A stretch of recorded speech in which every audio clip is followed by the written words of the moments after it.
Ready? Good evening. Hello, my name is Bill. I'm doing a speech on CPR.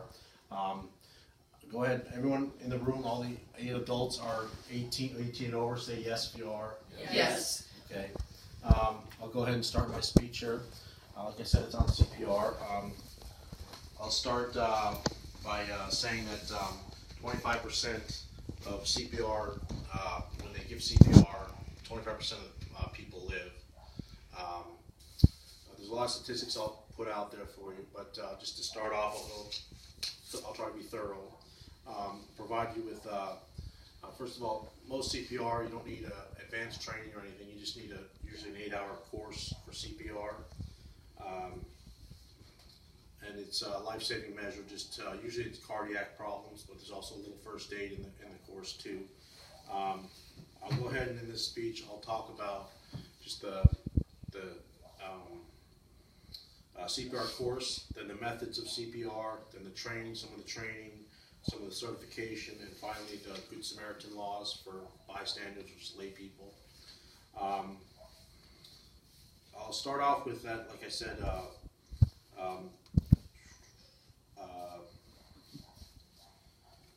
basically if you had a child you're just walking along, you came upon a child that was blue or unresponsive, and you feel kind of helpless if you didn't have a little bit of training in this respect. I mean, you'd be real worried, you'd go for help, obviously, but what actually could you do to save that child if you had to? And it's more stressful and alarming, but if you're trained, you kind of learn to deal with the chaos and just understand that some simple breaths and compressions, which is for the adult, it's 30 compressions, usually in a manner, and it's a rhythm, it's like 100 a minute, but it's pretty basic first aid stuff, but it's a lot of, there's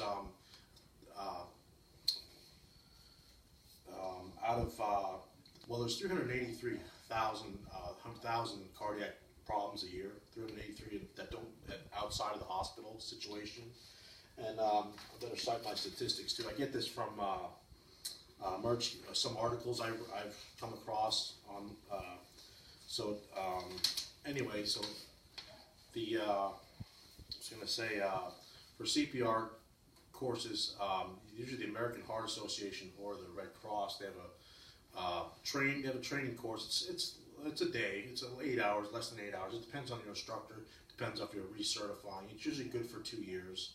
It just helps you learn, how to deal with anything you came across. Hopefully, we never have to come and do any CPR for anyone. That's the ideal world.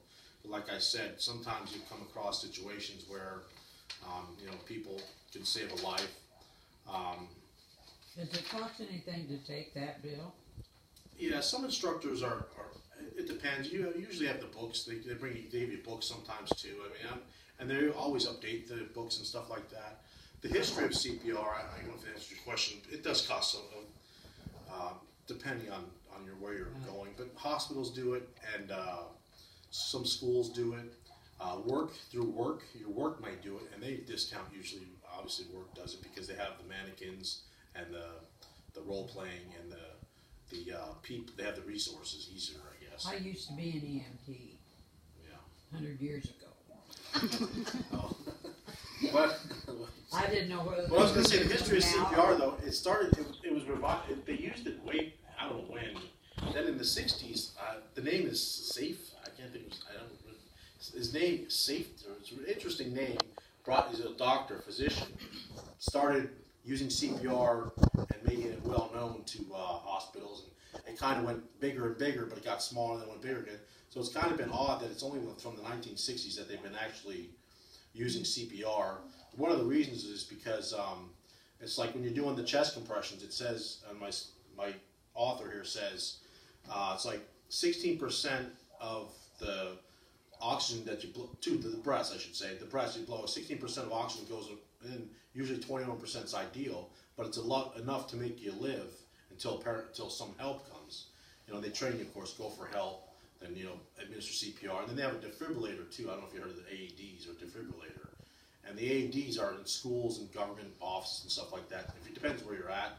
If you have an emergency somewhere, like a home, I guess most likely you're not going to have a defibrillator.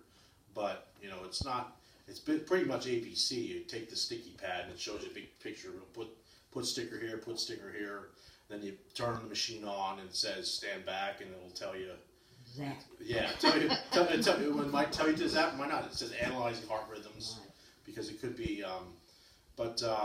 So anyway, so there's different equipment they use. You could use for work, like actually for work. Since I'm a nurse, I carry a mouth guard. So I mean, if I had to do if I do CPR on someone, I have a mouth guard.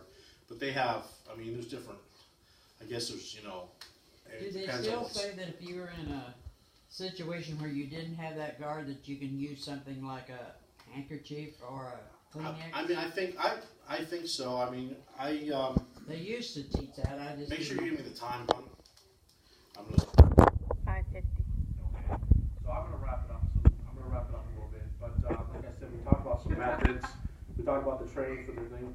But as far as you said, those are good questions for David Allison, because as Well, far it's as just that, I didn't know how much has changed since 100 Well, years has gone by. yeah, the idea is to keep the 30 compressions in 2 breaths, and the 30 compressions I say are most important because both are, but Keeps oxygen yeah, in the keeps brain. everything flowing, and then the breaths, and you got to be careful with different sized people and stuff. But I mean, so anyway, it's